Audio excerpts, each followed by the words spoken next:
They about to be 2 in Oh, October. so they're twins. Yeah, I got twin daughters. Oh, What's going on? Huh? I guess. Oh, hold. I Come guess on. I don't know, cause I know usually when you do it, I mean, we live right now though. All right. Well, we go for it. All right. What's going on, y'all? How y'all doing? We're back at Elad Podcast. We got a very, very special guest today, Sanaa Barnes.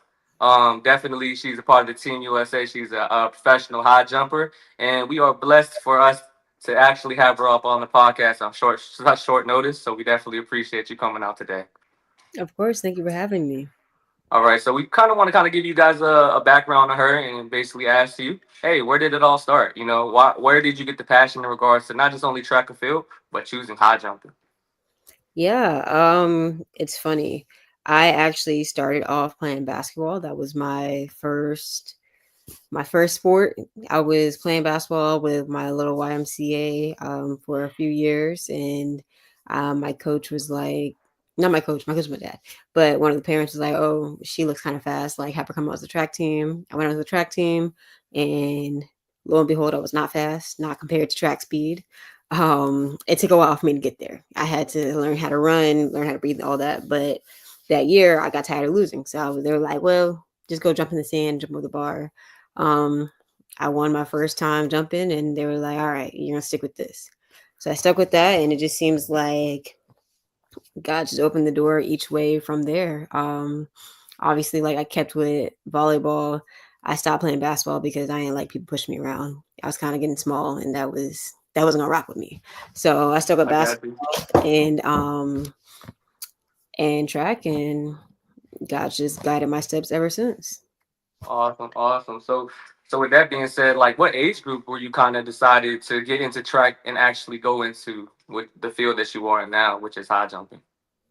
So I started jumping when I was 9, and that was just that Started was, early. yeah, it Right was to it. 9 and never stopped from there. So basically, just in regards to kind of just speaking on both different experiences, you are alumni of Auburn and Villanova. So in that regards, when somebody's looking you up, they're seeing that your numbers are very, very consistent coming from high school, going to college, and you're just getting better and better.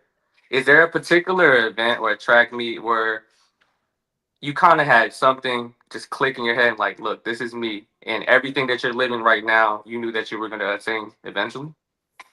Um, I think it's funny that you say like the consistency. The consistency is great at times, and it's Yeah, frustrating at times because I feel right. like when you are that consistent jumper, it's hard to peak and peak and peak. So I'm seeing all these people have these big peaks, but sometimes like they're not as consistent as I am. And so I think there are two monumental moments in my life that I can remember just sitting there and being like, God, what's up? Like, what are we doing here? Right. And one was at my, where was I? I want to say my biggest championship was one of them. And then the other would have been this entire season. Okay. Um, so my biggest championship, please don't ask me which year because I don't remember. I just know that You fun. It's all good. we're at UConn and I'm sitting here jumping and I'm like, not that I know like I'm the best jumper out here because like I never will I say like I'm the best jumper out here because anybody can have a day. As we see at youth championships, I had a day. But I'm sitting here like I'm consistent, but why I'm over here stressed, like I can't win this. And it was just kind of like that mental block, like, oh my gosh, the 6 foot bar is here. What am I gonna Right. do? I'm gonna clear it. I'm gonna jump over it. And I think once I got in my head that like it's just a bar, and I've done this many times in practice, I've done this many times in competition, it was easy for me to be like, all right, I'm about to jump the bar. Like this 2 way bar, I'm sick of it. Like I'm tired of knocking down. We're not about to play these games anymore. Like you're gonna stay up and I'm gonna go over you. And that was kind of that meet. It was actually a really fun meet. I remember probably one of my favorite meets at college.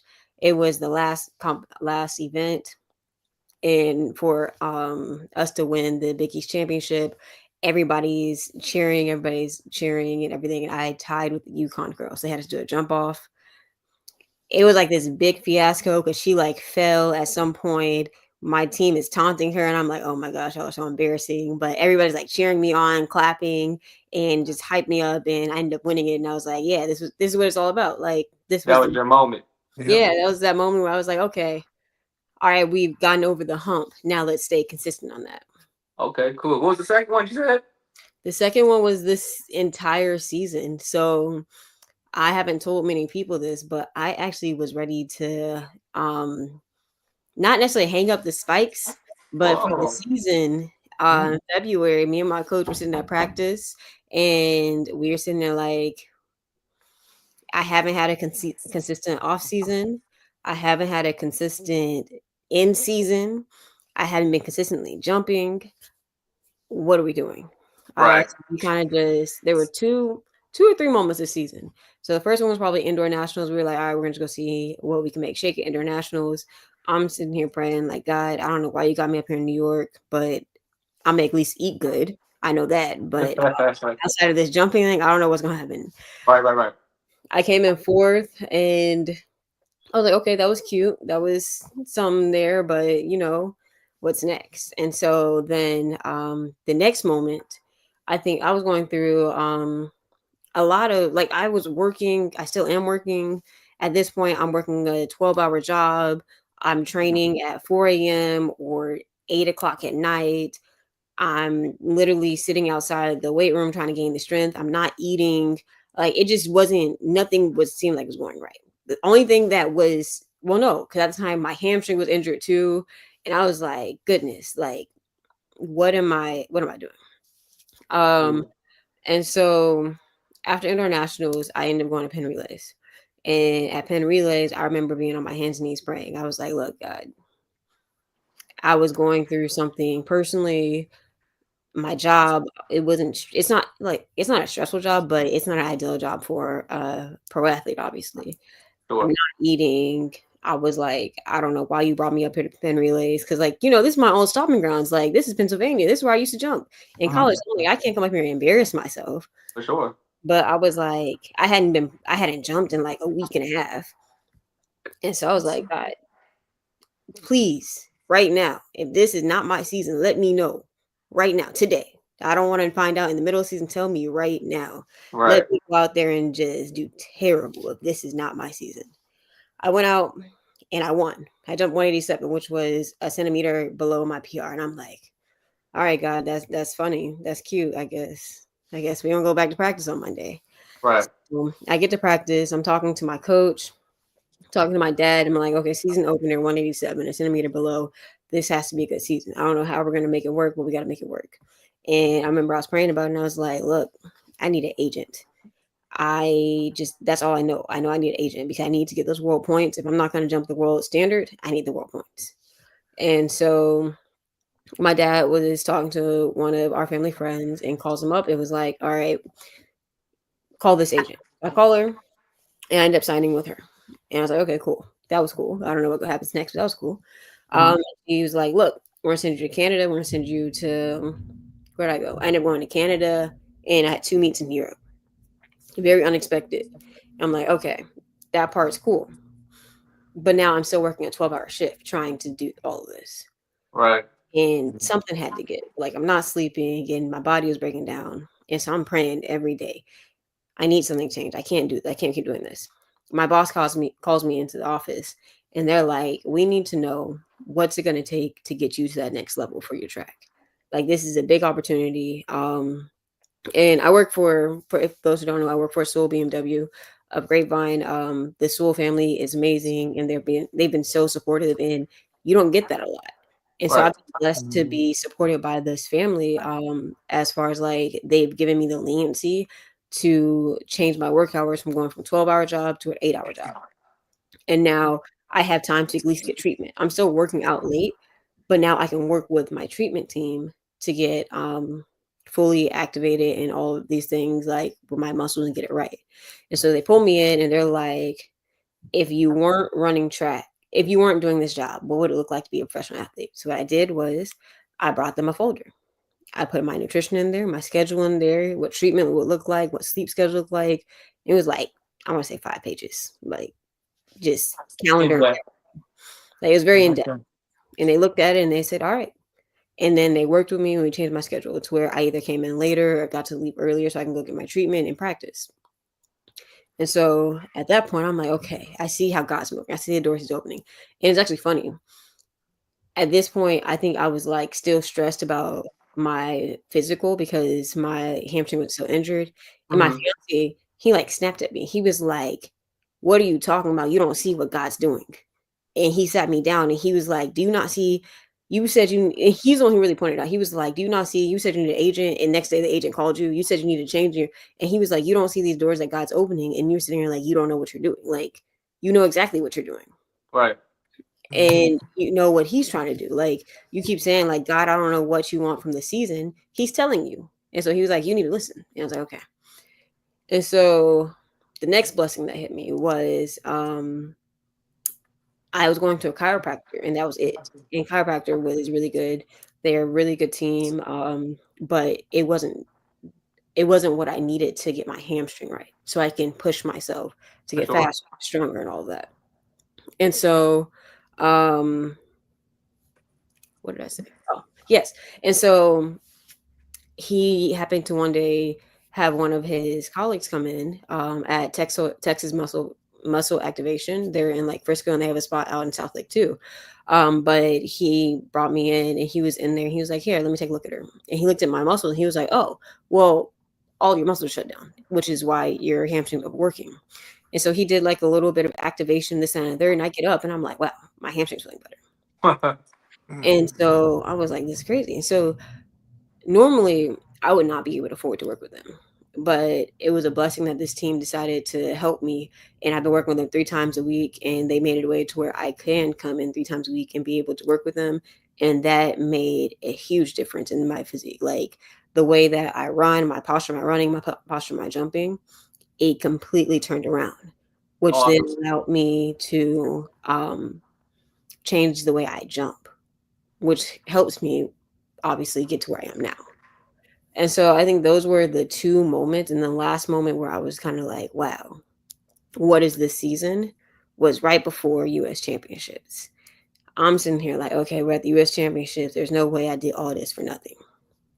And I remember, I put a poll on my Instagram. For those who were following me, they saw the poll, and I said, "What do y'all think I'm gonna jump?" Just out of a limb. I was like, I put 188, 191. I almost left it at that, but some told me, God was like, "Nah, put 194 in there." So I put 194, and it was like an overwhelming response of 194, and I'm like, "All right, that's weird," because like that's a huge PR for somebody that just jumped 188, and and so it's actually, and I'm gonna tell y'all how God speaks. And it's like people are like, "What do you mean God speaks?" I feel like when I tell people this, they're like, "She's crazy." When I say like God talks to me, but like God actually, like if you sit and listen, He has things to say, and it's really crazy. At the meet was my first time like really experiencing it in that moment. But U.S. Championships, I'm sitting there and I just hear you got 6 jumps. This is after I jumped 180, I think. I want to say we're gonna go with that. Don't quote me if I'm wrong though, but I You think all it's right? actually. You good? Um, but and the thing about that is God told me to jump. He told me to open up at 180. My coach said 175. 175. So I listened to my coach, 175. 180 was the only bar that I missed that meet. And I was like, wow. And so I'm sitting there and it was like just 6 jumps. And so I started counting and I'm like, that takes me to 194. What are you talking about? 6 jumps. I was just shooting for 191. I was like, Right, right. like, that's good. That's gold. And so I cleared 180, 6 jumps. I cleared 180, whatever it was. Next bar, 5 more jumps. And it's just this voice in my head, God's just saying, this many jumps, this many jumps. And I'm like, all right, 194. He goes, this is your last jump. One more jump. This is it. And I'm like, what do you mean? And so I cleared it. Had no expectation to clear it on the Right. first try. And it was almost like when I jumped, people asked me like, "What did that feel like? What did that feel like?" It felt like God picked me up and threw me off the bar. That's what it felt like, if I'm being honest. I've only felt that Right. one last time was like at the Olympic trials, and so at that point, I'm like, "Whoa!" And then like all these different doors that are opening as far as me going to the NACAC championships, same thing happened there. I'm reading my Bible that morning, and he goes, "You're gonna jump 191 today," and lo and behold, I jumped 191. And so at that time, I was like, "Am I gonna win?" He was like, "Don't worry about that. You're gonna jump 191." Right. And I was like, "Okay." I ended up winning 191. And I had to actually told somebody on the team, "I'm gonna jump 191 today." God told Right. me, and she was like, Mhm. "Okay, go do it." And I did, and I was like, "Whoa!" And so like it's just this really has been my season of faith and learning what it means to follow blindly behind God, because I used to get very anxious when I was jumping. I used to get very nervous when I was jumping, and think that like I have to do, it, I have to do it. Ever since like I've put my faith out there, and ever since I've said like I'm gonna just do what God wants me to do, none of that. I get up there, I'm having fun, I'm having a great time, and I'm like, all right, this is what we're gonna do. This is what we're gonna do today. And so that is kind of just my journey, and like what was that changeover? It was really the change in my faith. But that's good though, because just listening to you in regards to just the immense amount of conviction that you have with God is very, very inspirational, especially with different facets and different parts of your life. And just to kind of just reverse a little bit, I heard one clear point that you had said. And it was basically your fiance, and he was fussing you out during the times where a lot of the blessings were overpouring out of your cup, and you were kind of realizing, hey, this is a time where I got to stop with the doubt and start actually believing that these blessings are for me and meant for me. So sometimes even in a particular shift like that you were saying, where he's naming all these particular blessings, he is one as well, right? Because with somebody like that, to be able to kind of just open your eyes, readjust your crown a little bit during difficult times and doubt, you got a partner like him that is a God fearing man that helps push you to the next level. So I definitely do want to give a small shout out to him. I don't know him, but shout out to the fiance. Definitely want to be able to give him flowers to be able to push you mentally, spiritually, emotionally, and physically in regards to being able to get to this moment. Oh, for sure. Like I will say he has been him and my parents and my coach. That was one of my biggest things when I was like, all right, if I'm gonna take this track thing serious, I need to surround myself with God fearing people. So in that moment at the US Championships, one of the biggest things that meant for me was I had my dad there, I had my best friend, I had my coach and my fiance there. And And that's that meant cool. everything. And it was like they all had a different place. Like my best friend, she's like, I can joke around with her. I can I can do whatever. Like that's my partner in crime. That's my yin to my yang right there. Like anywhere I go, she goes. Well, she's in North Carolina right now, but we don't talk about that. Shout out to her though. Yeah, Yeah, shout that's out to what's up. her. But then my dad, like he saw me from the ground up. He was the he was the man that was out there at 1 in the morning talking about we need to go home, and I'm sitting here at the high jump pit crying like I'm gonna get over this bar. Like he saw those moments. He saw where I started, and it's like seeing him there was such a huge moment for me. And then my coach, he's been rocking with me since for the last 8 9 years, training me throughout my college, training me now, Pushing. and it was just like all of these people that are around me, all these all my support pieces, all had the common basis in them is that they are all prayer warriors. They are always fighting. They're always talking to God. They are always surrounding themselves with also God-fearing people. And then obviously like my mom and my sister are home cheering me off too, like talking to our churches. And so it was just like you have this community that it took to get me here. Even my fiance's parents, they're calling me like, we're praying for you. We're talking to like they're always reaching out, just saying like, hey, we're praying for you, we're looking out for you. And that's a big thing, because when you have a community that's praying for you, feel it. You can feel the you can feel the foundation that it's creating. I'll say For that. sure. Yeah. Yeah, definitely. Hey, I want to ask so what made you go to Villanova? um so I am a person that doesn't really like the recruiting process whatsoever. Mhm. When I tell you I was so annoyed with coaches calling my phone, I was sick of having to reach out like and have these conversations, and they were like, okay. And I'm somebody that loyalty means a lot and persistency means a lot. So I went to Villanova on a volleyball scholarship. At that time, I'm being recruited my sophomore year of high school. Obviously, a very transitional moment in my life. Like I'm a sophomore. I think I'm hot stuff on campus. Yeah, yeah, yeah. Got it going on. I got these coaches that are like, "Hey, you want you here? Hey, I'm going on visits. I'm tired of going on visits." And this coach, it's funny. His name is Josh. He was my volleyball coach, and Mhm. he's always at my games. He was always at my tournaments. He was watching me play and everything. So he was like, I want to come and visit. I had no clue where Villanova was. I had nothing. I knew nothing about them. I went to the campus. I went to their camp, and I said, "Yeah, I'm gonna go here." Okay. My parents were like, "What? No, like we got to keep looking. Like you need to look. This is an important decision. Like you're not gonna commit to them. Like you need to look around more." I said, "Nope, You I'm gonna go you here." you was good then with that one, then, huh? I Just was one. good, and the difference it was that when I was going to the Power 5, I won't name the schools, but some of those schools were like, "Hey, if you come here, you can do track, but when I say have to stop, you have to stop." Like they weren't very flexible with me being a dual sport athlete, and that didn't sit right with me because what do you mean you Right. tell me to stop doing something I love? You're not doing that. And so I talked to this coach. He said, "Yeah, when it's track season, it's track season. When it's volleyball season, it's volleyball season." And I was like, "I can respect that." He said that. I heard everything I need to know. I figured out it was a good. Honestly, I didn't know what their ranking was at the time as far as education. That was just God sending me into a good school. Low key, Yeah. I kind of like, dang, this school kind of hard.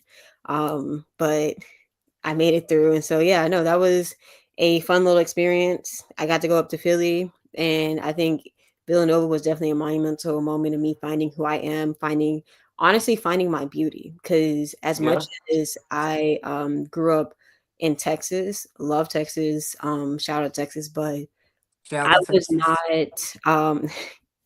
I did not find myself beautiful when I went to college. I'm gonna be very transparent there. It Okay. was very hard for me to grow up in the spaces that I grew up because I didn't see people like me. I did not see Sure. what it meant to be black and beautiful until I went up there. And then Mhm. I met my friends, I made my circle up there, and that made all the difference in my confidence and who I was. So that was a very monumental moment for me. That's awesome. I like And that. it's so funny, right? Because my fiance, she was basically seeing me everything in regards to what I was posting, and she was like, "Hey Teddy, don't you got an interview today?" And I was like, "Yeah." She was like, "Goodness gracious, that lady is so beautiful. Make sure you let her know when I get on that pod." And I said, "Yeah, yeah, I definitely would tell you." But the fact that you're saying that you found beauty in college and you're black and beautiful and things of that nature, like my fiance is black herself, and you know what I'm saying. So I'm all for it and understanding the path in that regard. So she just wanted to give you a good shout out and let you know that you're beautiful. Well, thank you to your fiance too. I'm sure she's gorgeous as well. And then just coming off of that particular subject, I wanted to kind of ask, like, when you went to the campus for Nova and you did all the transition, because you keep on talking to me about all these different sports, and it's Yeah. awesome because you're telling me that you started off in basketball, you're telling me that you got a scholarship over here with volleyball, and then you actually went to track. And what made you just say, okay, well, let me move from somewhere that I was actually wanted to be deciding on in regards to being in college and then go to Auburn? Is it because it was a post grad or what was going on? Like, tell us a little bit about your trip to Auburn because that's a whole nother area. You know what I mean? Yep. To the south. Man, that Because was now you're going to SEC. I'm gonna tell you right now, that was all God. Because Okay. if you had have told me, what was it, 3 years ago, I was gonna be in Alabama, I would have Man. laughed in your face. Like, I'd been Right. like, "What are you talking about? No way." So for those who don't know, I was actually signed to Tennessee. Oh. Um, I have gone Okay. to So you were a Lady Ball Yeah, I was signed to Tennessee. I was all ready to go. I was headed that way. for sure. And the coach actually called me, and that was when that whole coaching shift happened. That entire coaching staff ended up leaving. Really? Okay. So yep, they called me. They're like, look, this was going on. You can choose to stay with the new coaching staff, but you can also choose to leave. I had Whew. talked to the coach, and all respect to the coach at Tennessee, it just didn't seem like it was the right fit for me though. It just felt like they didn't weren't necessarily focused on jumper specific. Because Okay. the big thing about me is you can show me all these things. This isn't saying Tennessee did this, like, but for a lot You of know. schools, I felt like this is very broad. Like, I felt like a lot of schools were like, "Oh, we have this, we have money, we have this, that, and third." Now, I probably should listen to the money a little more because I didn't listen to that. But for me, it was kind of like, that's cute, but what are you gonna do about my career? What are you gonna do to help me move to the next level? I'm telling you, I want to be an Olympian. How are you gonna get me there? Mm, If you didn't have the right answer to that, I wasn't hearing it. that's good. So, um, for that one, it just didn't seem like it was what I was looking for, and I ended up actually about to sign to A&M. So the A&M, Texas. Okay. yeah, they were recruiting me for a while. So they recruited me for undergrad, but I was like, I grew up the only child. I have a little sister now, but like for 15 years I was the only child. So I was like, I'm not staying in Texas. Y'all can't have easy access to me. Nope. I'm going. Get away from my family, get away from my parents, and finding myself. For sure. So I finally was like, okay, A&M's cool. I like the jumps coach there and everything.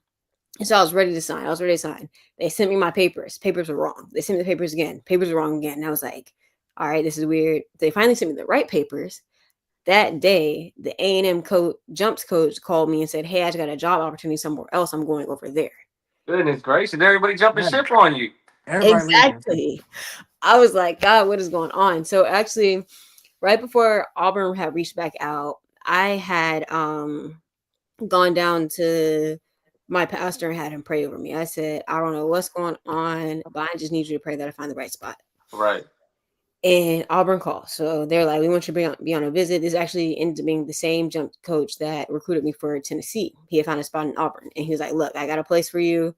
I got Crazy. literally, I was like, okay, let me go see. And so the guy I was dating at the time was actually with me.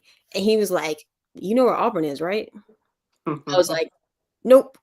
Oh, And you he know was where it's So like, you at? had no clue. Oh I man. had no clue what Auburn was. Like, Lord Wow. have mercy. Man. They had you in the boonies, huh? man. So at the time, the guy I was dating, he was like, you're going to Alabama. I laughed. We were actually walking to ice cream. Anyone that knows me, I love ice cream. So I was having a great day. We were walking to ice cream, and he was like, you're about to be sent to Alabama. I wanted to drop my ice cream. I Ooh, already know. man. I already It know. was I know that so hurt. sad. But they flew me up there. I did the visit. That was the coaching change with Coach Leroy Burrell. And I sat down with him and heard what they had to say. Coach Ken, he was coming in. I was real comfortable with him from coming from Tennessee. That was also when Coach Newman, he was the one who recruited me, brought me in. And then I was there. And I signed and I said, all right, Alabama it is. I felt insane. They didn't have no seafood. They didn't have no good eats. And I'm all about the food. The good But eats. I will say this. So although I found myself in Villanova, I found my beauty and everything, Sure. I lost my connection to God. It wasn't as strong as it was when I was back home. When you went to Auburn, right? When I went to Villanova. Oh, when you went to Villanova. Nova. Okay, Okay. okay. So when I was at Villanova, I was partying and God kept me by the grace of God. Because there's many times people were like, man, did you hear what happened when you left? And I'm like, what? It got shot up. What? And so Yeah. I was protected many times. 100%. But when I went to Auburn, he surrounded me with God fearing people. And I was going, our track team, we had a Bible study. I was going to church on Sunday. My Yeah. roommate was God fearing, all of them. And that's where I met my best friend. I remember I was sitting in the car with my best friend, and I was like, man, I don't know why God brought me to Auburn, but at least I'm getting closer to Him. But I better either find my husband or win a national championship here because I can't stand this city. Um, Right. I ended up finding my husband, obviously. So Congrats. Congrats. thank you. He had hit me up, and that's how we met through our connection to Auburn. So I was like, well, at least one of my parents answered. I ain't win a national championship, but I found my best friend and my husband, so I'm not mad about it. And that's Yeah. an extreme win, right? You know what I mean? Because like just listening to you, so you obviously found the love when you were young, when you were 8 years old, and pushed forward all the way through. You went to Nova, you found your conviction and your beauty and your identity of being black and beautiful, and then you go to Auburn, reconnect your faith with God and strengthen it, and be around people that actually helped you realign that vision, and then you found your husband. Like it just back to back to back of your cup just overflowing with blessings, and we definitely love the sound of that, man. A feel good story like that makes me happy, and I do wish you guys 1,000 years of success moving forward in everything that you guys do in regards to just your track career and obviously marriage and just personal life in general. I just hope you guys have a whole bunch of success and new things that you guys are gonna have. Okay, Thank you Definitely. so much. I Definitely. really appreciate that. And and so go ahead. I got one thing too, and just what it's just a little small thing I gotta say. I know how the Alabama is because I the first time I went to Alabama, I forgot what part it was, but it just didn't seem right. It just didn't seem like I didn't feel like I was in the right. I feel like it's like 30 years back. Like whatever year it is, it's just 30 years back. I'm just like I'm just ready to go. And that It's time to drive go. from Texas to Alabama, I'm driving. I'm like, if I speed on this road, I'm gonna get. Actually, I got so many tickets in Alabama. It's not even funny. What? Wow. It used to be. So we took a road trip down from Alabama to Florida. Yeah. We used to get in the car every time. My best friend would be like, "Oop, look, the cop is looking for you." Because I think in the time span of me being in Alabama, I got 5 speeding tickets. I Wow. was so sick of it. Till this day, I am traumatized. If a cop gets behind me, I'm going 10 and 2 speed limit. I put the even like what is the cruise control on? I'll put Yeah. that on. You're not catching me speeding no more. It was ridiculous. Like I would be going the speed limit and still get pulled over. And I'm like, bro, I swear I was going speed limit. Yeah. And Can't it's mess so around. crazy. You talking all this trash to me when you were younger. You were basically saying that you weren't fast in regards to track speed when you were trying it when you first tried it, and then now all of a sudden you got a heavy foot when it comes to the vehicle. What's going on with you? In Right. my defense, my parents gave me my first car as a BMW. So I Oh, see you repping BMW in your shirt. It's yeah, that was my first car. So obviously I'm in it. I'm not about to be driving 30. Like I no. know. Hey, I know what you mean. and I got a BMW too. So hey, see, see, my I already parents know. spoiled me with that one. And now I had to upgrade it. I got into a I4 M50. I can't even enjoy it. I can't put the metal to the pedal like Yeah. what is the pedals metal? Whatever it is. But Yeah. You know what you mean. yeah, because if I And get pulled over again, I'm gonna be mad. Like she used to, we would be in the car and she'd be like, "Oh, they gonna take you to jail." I'm like, "Dang, you right? They might take me to jail." So Lord have mercy. Yeah. Well, moving forward from that, I just wanted to kind of ask you. You came over here and you wanted to come on the podcast, and you definitely came here intentions to be able to prepare for an event. You came at short notice, but the fact is, you're prepping for Tokyo next week. And I just wanted to kind of just ask you, because every single time that we communicate in the DMs, you're in the lab, you're working out, you're doing this, you're doing that. And it's very, very hard to get up with you. And it's no offense taken because you're an athlete in your prime. But just take me through the journey and how you're mentally, physically, emotionally, spiritually preparing for all this next week. for sure, I'm gonna be so honest. Talk to me. It Let me know. probably, I think it might have hit me this morning. I got a pack to go to Tokyo for 2 weeks. I Man. woke up and I was like, "Wow, I can sleep in." I did have a meeting early this morning, but I Yeah, was like, cool. I can get up and relax. And I was like, "Oh, I'm not prepared at all." And so I'm honestly taking it day by day okay, because I don't want to overwhelm myself with the idea of this is the world championship, this is the big meet. But at the end of the day, I'm out there to have fun. I'm out there to give my testimony and whatever God has for me in that moment, He's gonna have for me. And right, so I'm not about to put that pressure on myself as in like, oh, I need to jump whatever to make the finals. I'm gonna go out there as I've been doing, let God take the wheel and we'll see what he has in store that day. If he doesn't have in store for me to make finals, then okay. If he does, I'll make finals. But I'm not gonna sit here and tell everybody, yeah, I'm about to go over there and dominate. This is my first world championship, and he has so much in plan store for me that I'm gonna just let him work. Mentally, I feel like I'm enjoying myself. I'm taking my time when I need to take my time. I think not. I think I know. I just came back from seeing my fiance who lives in Tampa. We had okay. our pictures because obviously like, we're planning a wedding in the midst Oh of all yeah, this. pictures Okay. was fire, by the way, Thank fire. you, thank you. More to come because we took the ones for the save the date, so we did that. I got to go enjoy my little puppy. Shout out to Nala. She's a little 4-year-old puppy that I got to enjoy and just kind of like enjoying the time that I can have with my family, my loved ones, because I Okay, know when I get over there, they're all coming with me. But I'm gonna be about my business. I'm gonna be locked in the locked in. zone. I'm Mm-hmm. gonna have my Bible next to me, reading, praying, and just listening to hear what God has for me. And then just go out there and have fun, enjoy, explore. If anybody has any recommendations of where to go in Tokyo, let me know. Put it in my DMs, my comments, please. Y'all Because hear her. Anybody that's been to Mhm. Tokyo, all of my followers, all of my subs, Talk to make sure her. y'all hit her up and let her know, some good recommendation spots in Tokyo. I am a Mhm. foodie. If you have good food spots, let me know. I will try them and I will do a review, whatever I need to do. But like, I'm really going out there to really experience it all. When I'm on that track, I'm on the track, but I'm not gonna stress over it 2 weeks out because I feel like that's where people get got. You sit there and Yeah. you stress up. I'm saying I need to do this, I need to do that. Only thing I need to do is get on my knees and pray every night. Everything Uh, else will take care of itself. Yeah.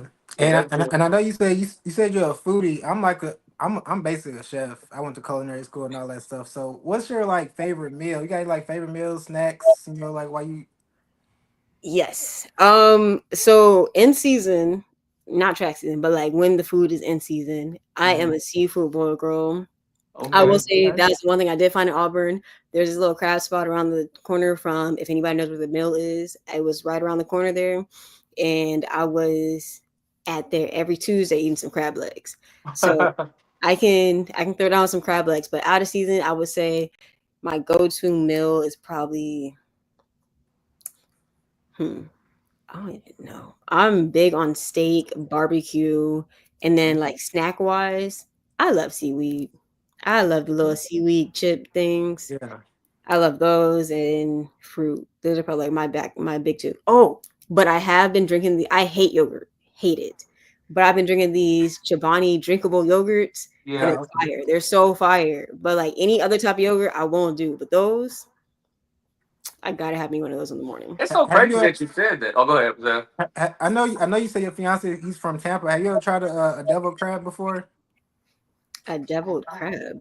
It's a Tampa. 'Cause my dad he's from Tampa, so I got basically like half my family from there. It's basically a Tampa thing. Like it's like a kind of like a crab cake, but it has like other peppers and stuff like that. So Ask what them you're tonight. saying is I gotta get It's on my a fiance for not letting me know. it's a place called Brocados in Tampa. They have like to me they have the best devil crab, Cuban sandwiches, all that stuff. So whenever you in Tampa, go there. So Cuban sandwiches is a chef's kiss. Oh oh, my goodness. I'm gonna be Um, there then. Brocados. Yeah. Ricardo. But I also wanted to hear because I listened. You said something about the seaweed chip. So there's a form where it's more like in the like a not really a paper, but it's called gim. It's Korean, and you Mhm. basically wrap it around in white sticky rice, so you can put soy sauce or whatever condiments that you want. And it's a Korean thing. You should try to check that out. Probably not gonna get a lot of it when you get to Tokyo, but if there's any Korean spots where you at, you should check that out and just let me know. Just send me a little food review and just tell me how you feel about it, and then hopefully everything is good and you enjoy yourself out there. And I'll give you some more names of some dishes that you can try, you and your fiance. Oh, for sure. I Definitely. will be dragging him through the Tokyo streets trying to find the food. And it's so crazy though because a couple years ago, after I got out the military, I went to Tokyo on visit. And I will let you know, it's probably a little bit more different now, but it's like a whole different world out there, man. Like there's a train that I was on, and it was like a small cartoon cart, and it just took me throughout the whole city. Oh And I'm wow. like, and so like basically, I don't know if you're like into anime or know about anime, but basically, it's like I felt like I was in a cartoon, just going in and out. I was like in Mario Kart, going in and out, like it was Mhm. like Uber, but it Yeah. was like railroad systems and things of that nature. And I'm just looking around, and the skyscrapers, all the pretty lights. Big billboards, and it kind of reminds me of New York, but I didn't even have to move a muscle, and I was like, "This is the life." Yeah, no, my associates at my job, because obviously I work with technicians, they keep trying to figure out how to do like the Kart thing. I think that's what you're talking about, the Mario Yeah. Kart Yeah. thing. Like I And was in like a toad cart. Like yeah, it was crazy. I was like, what the world? Yeah. yeah. I think I've seen that before. I feel like if I can get away, I'm gonna try to do it, but obviously I gotta be about my business. But I'll definitely have my fiance try it out if he can. I know he Hey, wants to see Mount Fuji. I don't. yeah, and there's a Dragon Ball Z ramen spot out there too in Naruto. Like they got a whole bunch of stuff out there. It's crazy. Oh, I just wanted to read the comments. EJ said, "I'm a chicken tender and fries guy myself." I'm like, bro, this is a collegiate. I mean, not it's a professional track star that we talking to. You Hey, can't be in that bag like that, man. I'm gonna I was What's tell gonna you good? say this: something like if that. you put some fries in front of me, I'm gonna eat them. I'm Oh, for never real? turned down Okay. fries. That Okay. is my. Now that he said that, that is probably my kryptonite. Fries and any type of chocolate, like chocolate brownie, chocolate cookies, all those. That's all me. Probably shouldn't be, but that is my like. Man, if I'm having a bad day, bring me some fries. Man, you getting mad love in here. Shout out to EJ. Shout out to Q. Shout out to my boy Pitt. Shout out to my boy Taj. They all showing you love all the way from Virginia. You getting a lot of love over here. Big love. I like Thanks, it. Big love. So obviously, like I said, I don't want to talk you to death in regards to just prepping for everything in Tokyo, but I do want to kind of just take a couple of steps back and kind of double down on congratulating you for not only just hitting your PR or PB, how you said it on Instagram, but you hit your PB twice in one event, and it's insane because like I told you, I was like looking and I was like, you know what, let me just do my homework and do my due diligence with this guest of ours. And you're very, very consistent. And then you just jump and you keep on breaking, keep on breaking, keep on breaking. I was like, she was definitely in her bag that event. So I do definitely want to say congratulations moving forward. And just don't be so hard on yourself moving forward when you go to this US event, or excuse me, in Tokyo, and you go, get into your event when it comes to worlds. Don't be so hard on yourself because a lot of the hard work that you've already put in is going to pay off. So when you actually get there, you get what I'm saying? It shouldn't be something where it's going to distract you so much. You should I'm basically just have the conviction to know that you're going to go out there and kill it. gonna Yeah. take that advice, and I'm not gonna be too hard on myself. I'm gonna get a cake because you just said that. So I'm gonna not be hard on myself on this diet. I'm gonna go enjoy that. My coach asked me. I'm gonna be like, look, he said not to be hard on myself. You Eddie gotta I give told want, me. I yourself. want you, I want you to reap everything that you sow. But in regards of right before the event, just mentally, just don't be so tough on yourself. That's all I'm saying moving Yeah, you forward. got this. Thank you so much. And then I kind of wanted to end this particular segment for you and just kind of give you the complete mic when it comes to this moving forward. Can you revisit and talk to us a little bit about your testimony with God and how you got to this point, and any other things that you want to kind of double down and let anybody that is a fan of you or maybe not know you that well and will learn today what you're all about? Absolutely. I think that the biggest thing that I will always thank my parents for instilling my faith in me. Um, I think when I was younger, I didn't really understand what it meant by like, oh, you need to pray, oh, you need to go to church, oh, this, that, and the third. Because like, obviously, like I grew up in a Baptist church. We was Mm, at church from 9 a.m. to 2 p.m. And I'm sitting here like, we're still here. And I didn't really take the time to appreciate that. But now that I'm older and I really understand what it means, I think my parents did a great job in teaching me that you don't always have to learn your lessons through experience. okay. And that was something that has really guided me through this journey.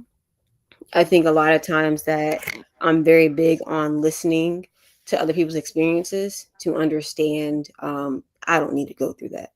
Right. And that has everything to do with just connecting with people. When you hear people like this and like, oh, I did this, I'm like, okay, well, let me go pray. Like, I will always, it's almost as if God only lets me get so far away and then he pulls me back.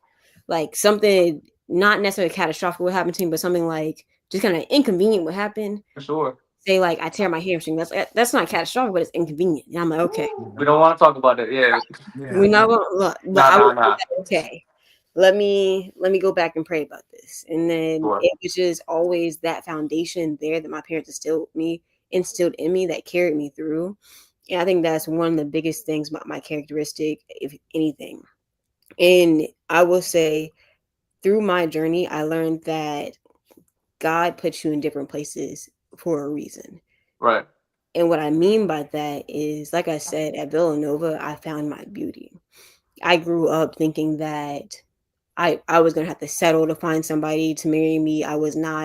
This I was not who I am is now not who I thought I was. I had braces, I had glasses, I was dorky, I was reading a book, I was acne, all the things. And I was just like, wow. I went to Villanova, I found my people, I found my circle, I found my beauty.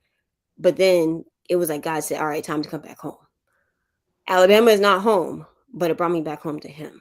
I got in my prayer, I got in my Bible, I found my circle again, and it was like everything was starting to click. And it was like he was moving pieces without me knowing he was moving them. And then finally, and I say that because I want to say this, be careful with who you have around you. Because even though at Auburn I had found my circle, there's one piece, and I'm not going to name any names, but there's one person in that circle that was an atheist. And like Mhm. you said, I was consistent in my marks. I should have probably hit that 91 mark a lot sooner. But God is, when you're doing something to give God the glory, He's going to make sure there's nobody around there that can steal that shine. And so it was almost as if God was like putting those pieces there. And then I came back home this year and I closed off that circle. That person got completely removed out of my circle. And then everything started to fall into place. And Mhm.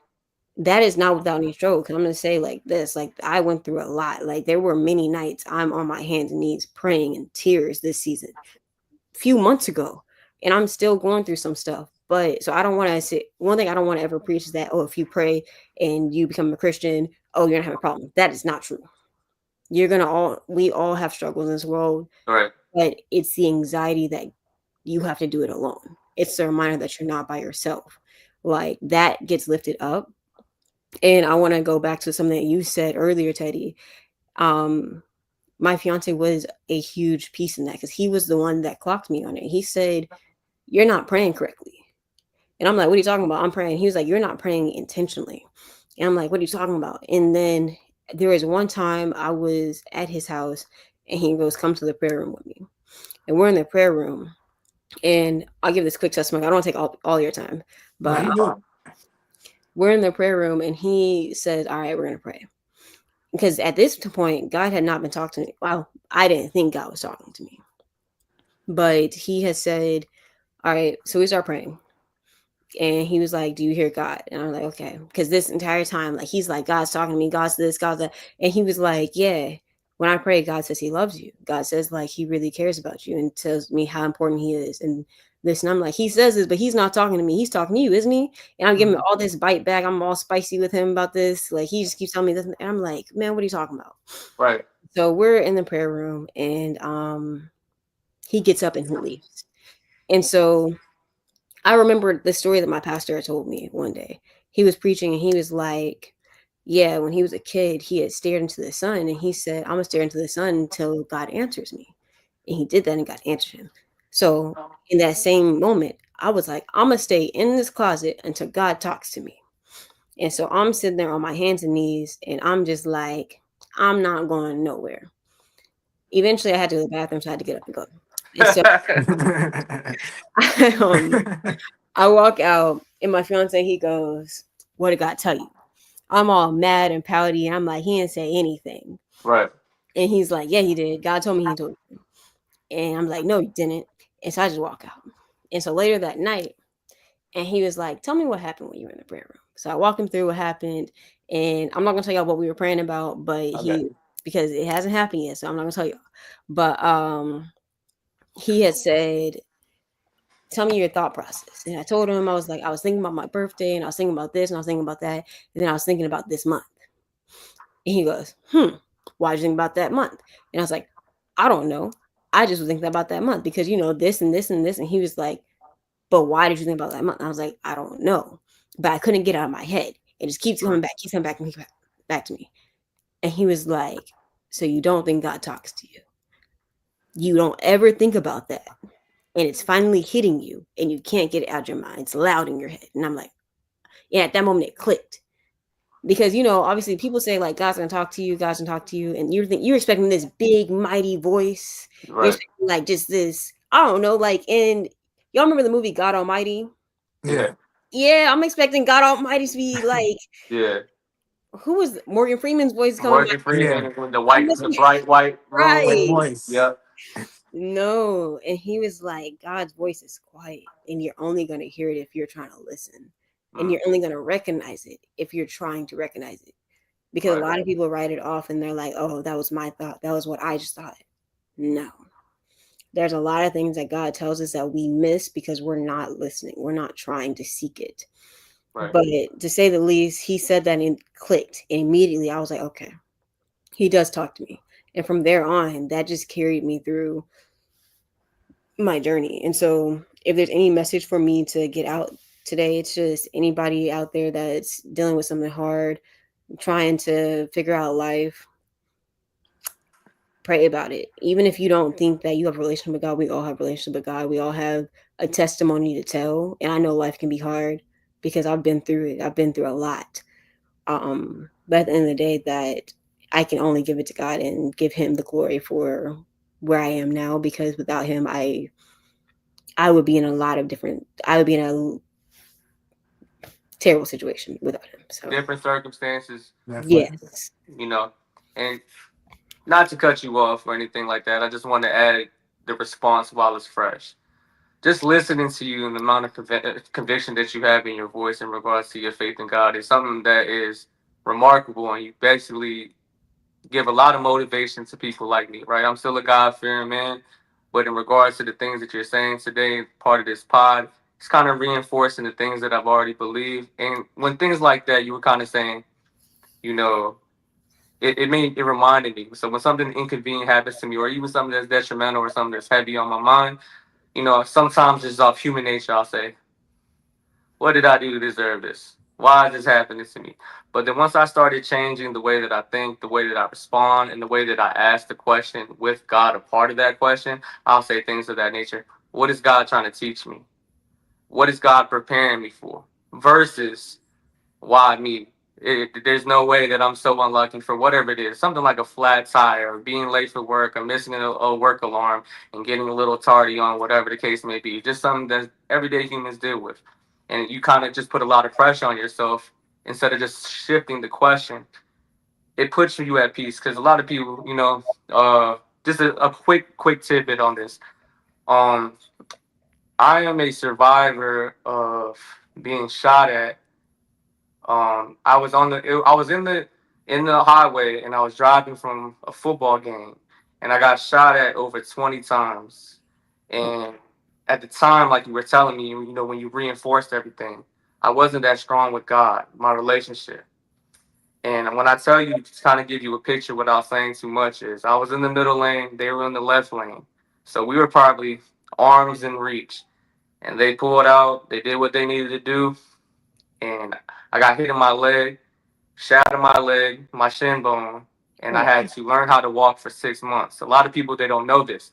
And I waited to share this story because of all the different conversations that me and you had.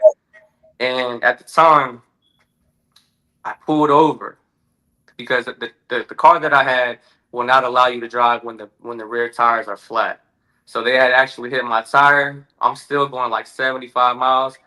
Bullets are still ringing off. I'm in the dark. It's just like 11:30 at nighttime. I got 5% tint. I'm going through vision issues before I actually had to get cataract surgery. So everything is 10 times darker than for the normal human. So I literally have no clue what's going on. I'm ducking. I'm dodging, doing what I need to do to get to the side of the road. And at the time, the like momentum and everything was just like, what in the world is going on? I didn't even know where I was hit at the time. All I was looking forward. And when I looked forward, I was like, man, whoever these people are, if they'd actually pull over to the side of the road for me, I'm done. Because when I looked, I couldn't move. I couldn't move my leg. My whole right hand side was pretty much in shock. And I was like, oh my goodness, this is crazy. And at the time, I was on the phone with somebody I dated with, and she actually hung up on me. And I was like, dang, you hung up on me when I told you that I was hit. You just left me for pretty much dead. But at the time, she actually called the police. So when I thought that, things were kind of at the end, all this is just being dramatic, all I hear is doop, doop, doop. And I look over, and it was just a big EMT. He's yelling on the side of the highway, open the door, open the door. But at the time, my modules, my windows, everything, my lock button, all that got fried because they shot the module and the wiring, all the electrical functions stopped working. But anyways, to fast forward it, I got out into the wheelchair. They put me in the stretcher. I went to go get emergency surgery. I had to learn how to walk for 6 months.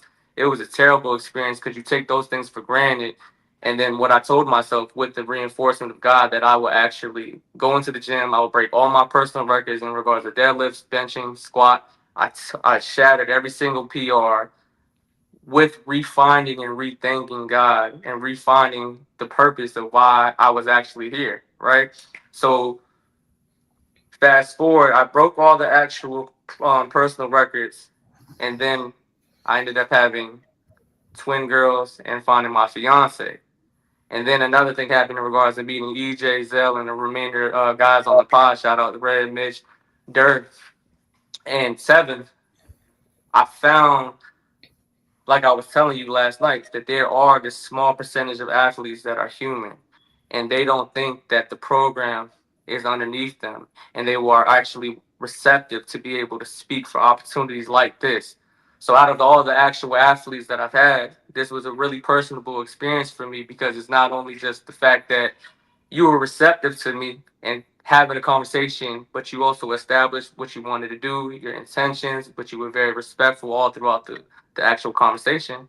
And now we're here, and this is a lot of good content and good information that all the young men and women that look up to you that you don't even know about can read, reference all of this information and rewatch it and kind of know a little bit more of a personal experience with you. So I do appreciate you and how you talk and how powerful you are, and you kind of just remind me of to just tap into the things in regards to humility, that the program is never underneath me, and that's with my faith of God and just understanding that God is so important to everything that got me to this point as a 32-year-old male, being a father, being a friend to all these guys that I know on the panel, and then continuing to reach out to athletes like you. I do want to say my deepest reach out to you and say thank you so much. I appreciate it.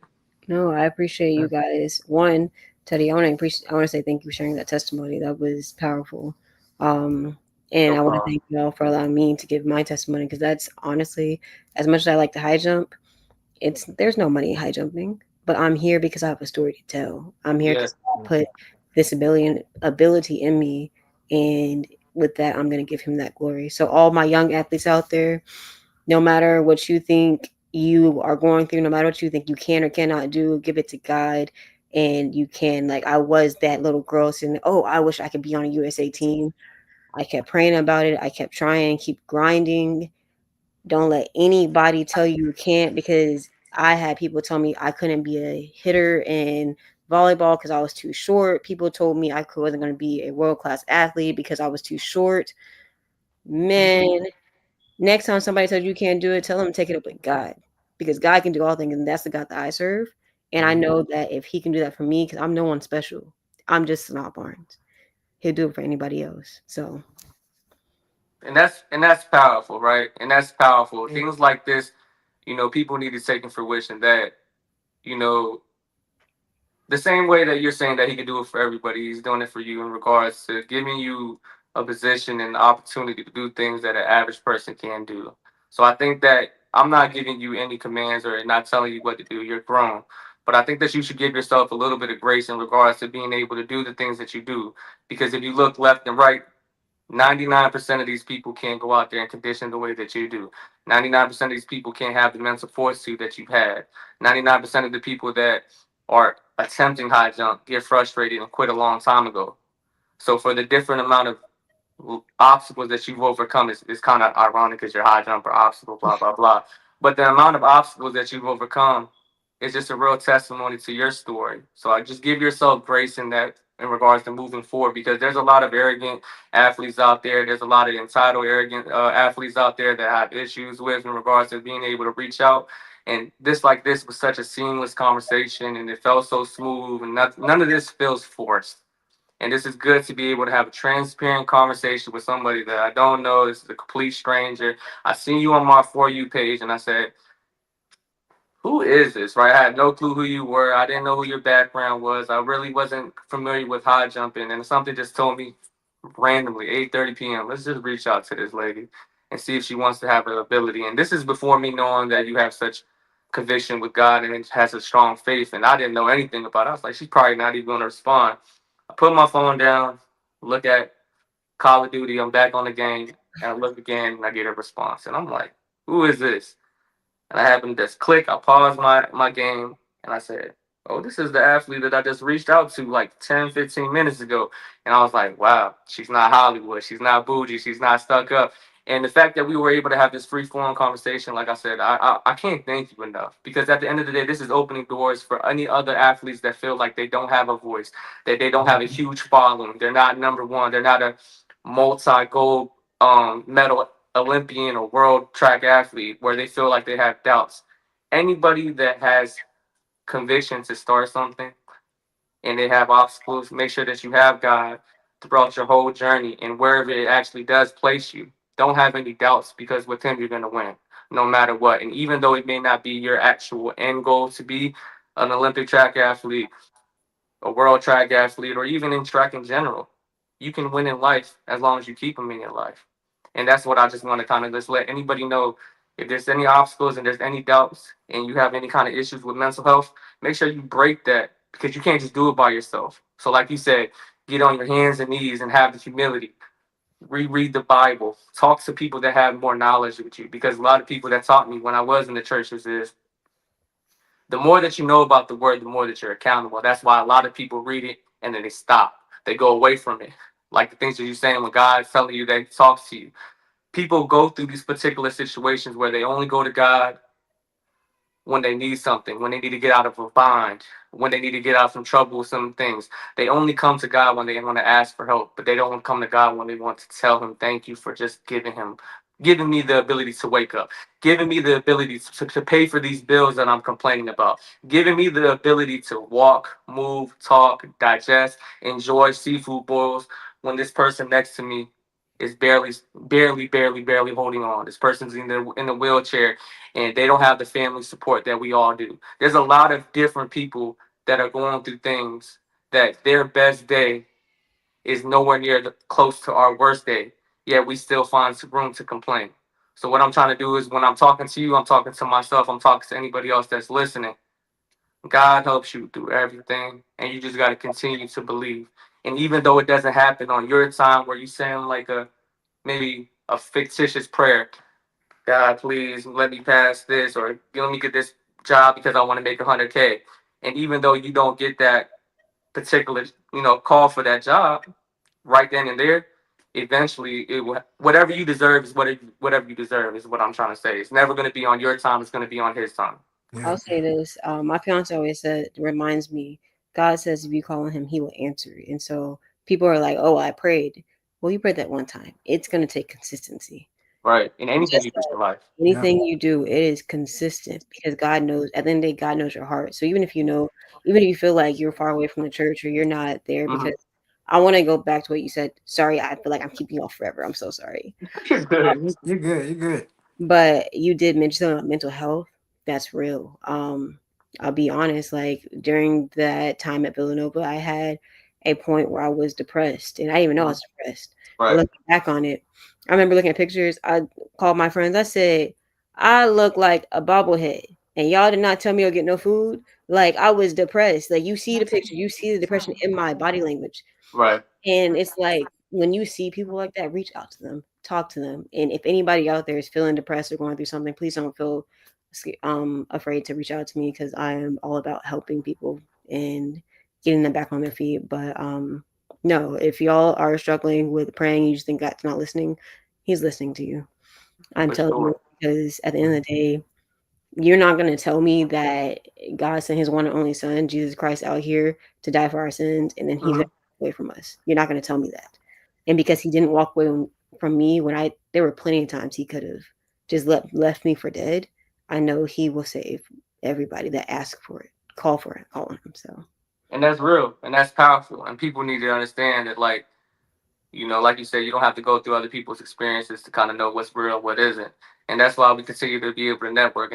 And this opportunity for us to have a platform to be able to speak and connect. And we all come from different walks of life and to be able to unify for one subject. Obviously, you know, the passion and the enjoyment of sports, obviously, but then the underlying foundation, like you always bring up, is God. And just to reinforce you with that. So I am Hmm. pleasure. Now, I don't want to talk your head off and things of that nature. I just want to wrap it up and kind of just say, I really appreciate you for taking the time to be able to talk to us and give us the real you. Sometimes it's exhausting being an athlete and always having a microphone in your face saying, I just want you to jump. I just want you to jump better. I just want you to jump higher. I want you to break these records. Okay, you did this, but now we want you to do this. This is us to kind of just be able to take the time for the last hour and some change to be able to talk like humans, kind of just unwind. And I also just want you to enjoy this time that you have. Obviously, pack and do what you need to do and get ready. But we wish you the best of luck, and we will be rooting for you, and we will definitely be in contact with you moving Definitely. forward. And like you said, you don't want to give yourself any big expectations, but we will. As the panel, as the supporters from Kentucky, Yep. Tennessee, in Virginia. We want you to come home with a medal, and we want you to flex with it when you do. You don't have to answer anything. You can be very, very, very laid back when it comes to this, but we definitely know that you're gonna get that medal and you're gonna take it home, and that's just gonna be another testimony to God and another obstacle that you overcome. And like I said, congratulations to everything that you achieved so far, and best luck moving forward for all your future endeavors. And once again, I want to tell you and your fiance, we appreciate him for pushing you to get to this point. Because without him, it might have been a little bit tough moving forward, right? Yes, it would Definitely. for sure. Thank you for having me and allowing me to give my testimony, guys. Okay, no Definitely. problem. We really, really appreciate it. And until next time, best of luck and safe travels, okay?